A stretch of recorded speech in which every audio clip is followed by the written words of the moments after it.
Eh, Hari ini kita melanjutkan pertemuan ya yang minggu lalu. Kita ke sini dulu.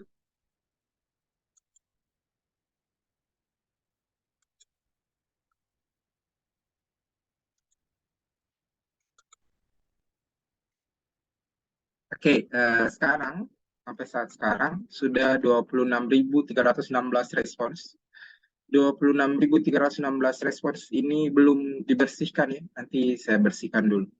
Membersihkan dari yang nimnya aneh-aneh gitu ya.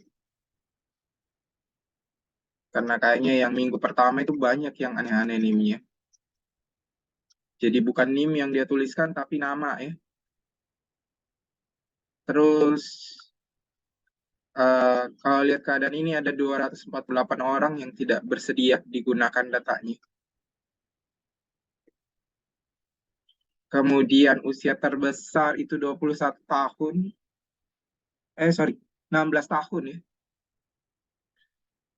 Jenis kelamin terbanyak perempuan, pendidikan terakhir, suku terbesar Bugis Makassar.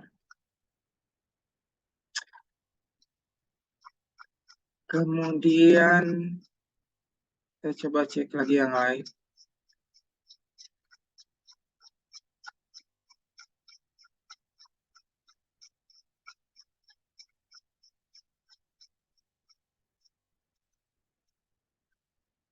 Ini asal sekolah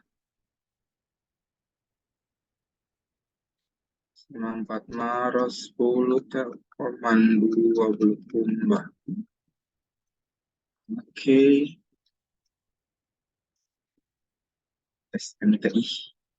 Teknik Industri. Kelas paling banyak kelas 10 sama 11 wajar karena kelas 12 ini harusnya sudah meninggalkan sekolah. Sama ada 10% yang merasa ragu-ragu dan 0,8% yang merasa tidak bersungguh-sungguh mengisi. Sekarang kita lihat ke Syam-Oke-nya.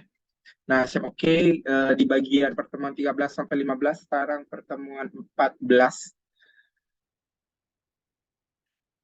Nah, seperti yang sudah diminta di minggu sebelumnya bahwa kalian mencari 30 siswa ya. 30 siswa SMA sederajat. Kemudian ingat ini batas terakhirnya 18 Mei 2022 pukul 24. Tabulasi akan diberikan di 20 Mei. Kenapa? Karena di tanggal 19 saya mau cek dulu datanya. Nanti saya lampirkan di bagian sini ya. Nanti di bagian bawah, di lampiran sudah ada datanya nanti di sini. Saya tambahkan.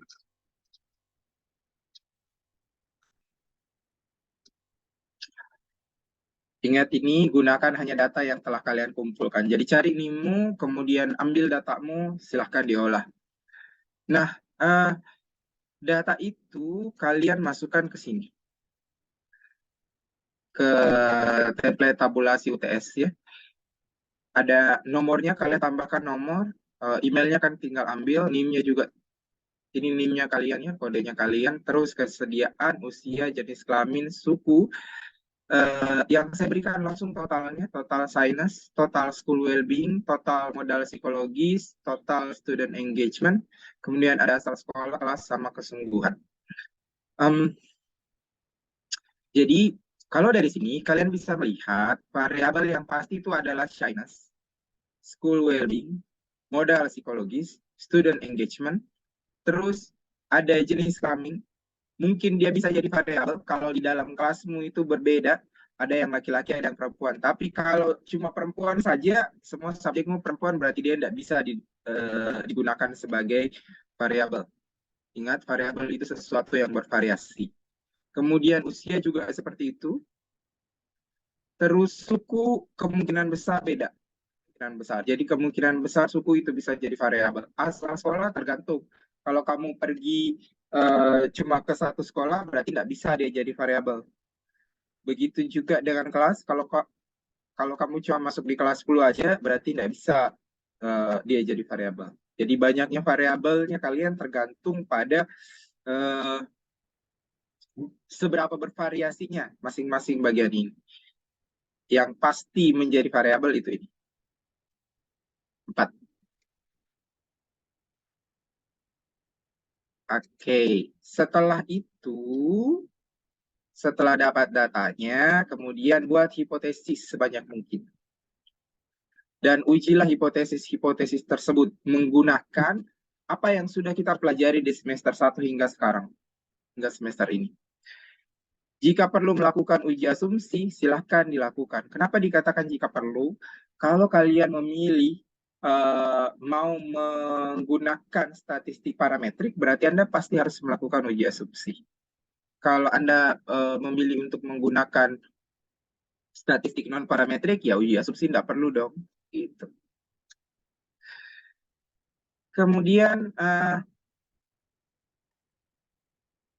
jelaskanlah maksud dari semua luaran software yang Anda tampilkan pada laporan. Jadi harus dijelaskan, jangan biarkan tabel-tabel aja tanpa penjelasan gitu ya.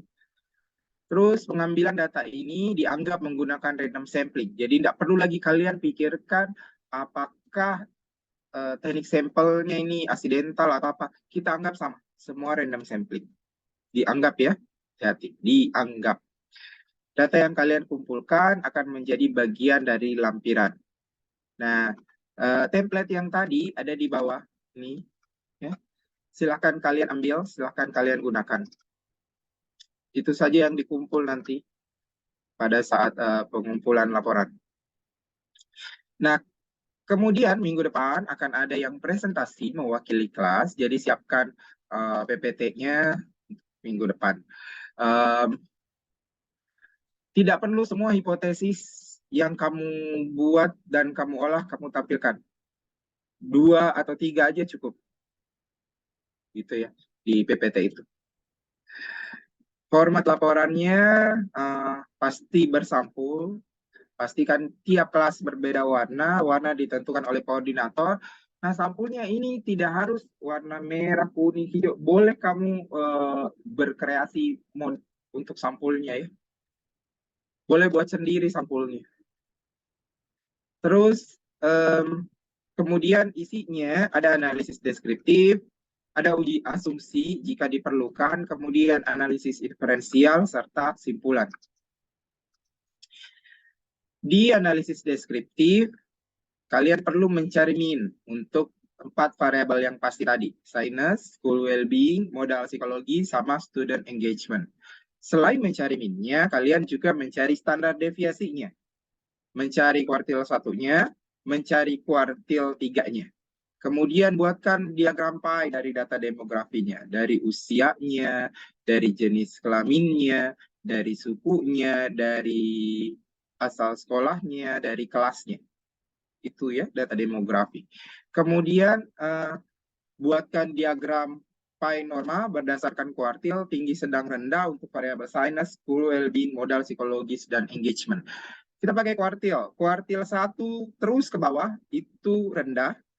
Antara kuartil 1 dan kuartil 3 itu sedang, kuartil 3 ke atas itu tinggi. Jadi nanti ada penggolongan untuk sinus, tinggi, sedang, rendahnya bagaimana, school well-being, bagaimana modal psikologis, bagaimana student engagement, bagaimana. Jadi nanti di sini untuk mengisi nomor 6 ini ada 4 diagram pie. Diagram pie-nya sinus, diagram pie-nya school well-being, diagram pie-nya modal psikologis, diagram pie-nya student engagement. Terus setelah itu poin 7-nya buat cross-tab data demografi dan data hasil penormaan. Jadi dari cross-tab ini kita bisa tahu untuk laki-laki berapa banyak yang tinggi sinusnya, berapa banyak yang sedang sinusnya, berapa banyak yang rendah sinusnya. Untuk perempuan begitu juga, kita bisa tahu berapa banyak perempuan yang tinggi sinusnya, sedang sinusnya, rendah sinusnya, begitu seterusnya. Kemudian uji asumsi kalau diperlukan, seperti yang tadi saya sampaikan, kalau kalian mau melakukan uji parametrik, berarti pasti harus ada uji asumsinya dulu. Kalau tidak, ya sudah, tidak usah. Terus analisis inferensial, ini berarti hipotesisnya yang kalian tuliskan. Makin banyak, makin bagus, selama itu benar. angkatan tahun lalu banyak hipotesisnya, tapi ternyata setelah dicek salah. Jadi tidak dihitung. Nah, kemudian yang bagian isi terakhir adalah simpulan. Jadi tinggal mengisi aja ini.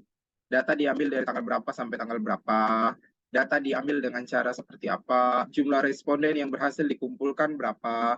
Terus jumlah responden yang diolah datanya berapa. Jadi belum tentu yang kalian masukkan di Google Form itu akan diterima semua ya. Kalau salah-salah di bagian NIM-nya ya otomatis tidak saya berikan datanya.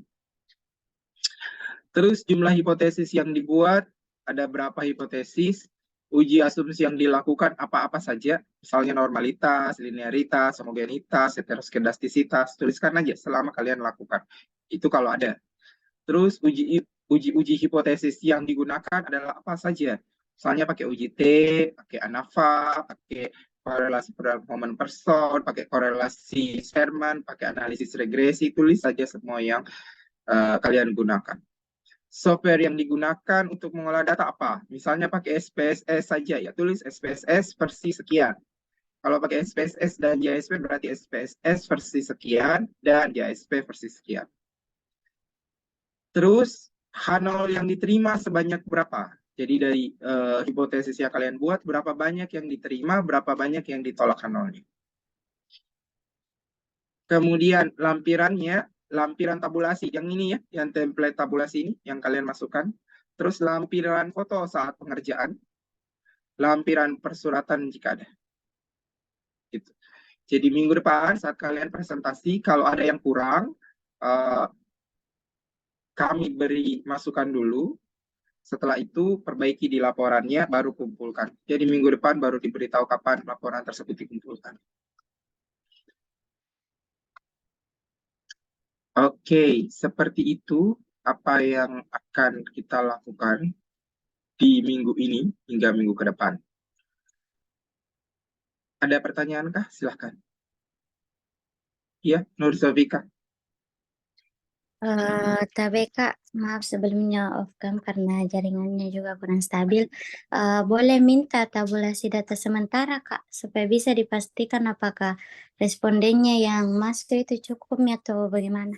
Enggak ada tabulasi data sementara. Nanti terakhir, karena membersihkan itu repot deh. Jadi kalau saya kasih yang sementara ternyata tidak dibersihkan, nah, nanti kalian anggap lagi bilang sudah cukup nih. Ternyata setelah dibersihkan kurang. Jadi membersihkan itu butuh waktu sendiri. Itu adalah tahapan penting untuk penelitian, apalagi untuk penelitian yang menggunakan Google Form seperti itu. Bisa 4 jaman itu membersihkan data aja. Jadi tidak diberikan tabulasi sementara. Ada lagi? Eh, jadi harusnya itu dikasih lebih memang Kak. Iya. Sebenarnya ketika kalian di dalam kelas, ya, ketika kalian di dalam kelas, kalian kan mengobservasi bagaimana mereka mengisi. Kalau ada beberapa yang kalian lihat dari hasil observasinya mengisinya itu main-main, kamu hitung memang itu berapa orang yang main-main. Kalau misalnya 10 orang yang main-main, berarti setidaknya kamu harus cari 10 lagi. Gitu. Jadi itu gunanya ngawas, itu gunanya kalian saya minta untuk turun langsung ke sekolah, bukan hanya membagikannya melalui WA atau melalui mana gitu ya. Ada lagi?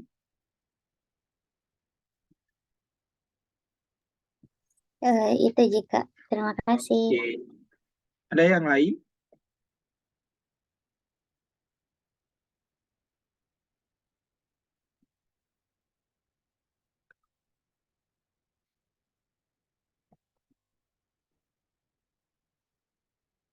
Ada tambahan dari Kak Akmal? Ya, mungkin cuman menambahkan sedikit saja. Jadi yang harus kalian lakukan itu menambah lebih ya. Tambahkan lebih saja, lebih amannya kayak gitu. Jadi kalian diminta berapa ya kalian harus tambahkan lebih dari itu. Nah, observasi di sini mungkin kalian harus apa ya, belajar observasi dari setiap cara siswa mengisi instrumen itu. Nah, kadang ada yang asal-asalan, kadang ada yang hanya sekedar mengisi tanpa mengerti atau memahami item-item itu. Nah, itu di situ gunanya observasi. Kayak gitu. Saya kira itu aja, Kak.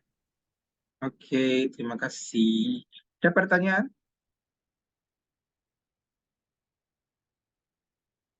Tak ada? Kalau tak ada berarti kita cukupkan pertemuannya sampai di sini. Jangan lupa minggu depan siapkan presentasi. Nanti kita random siapa yang mempresentasikan. Sampai jumpa kalau begitu. Assalamualaikum warahmatullahi wabarakatuh.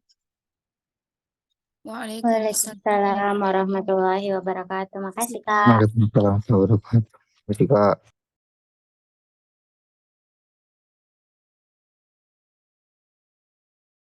Kita berangkatnya kapan? Besok subuh. Besok subuh, Dik? Oh, besok subuh sudah tinggalkan rumah karena pesawat jam 7 kalau nggak salah. Mau kak minta Vini check in kan? Oh gitu. Disuruh Tommy balik ini semua.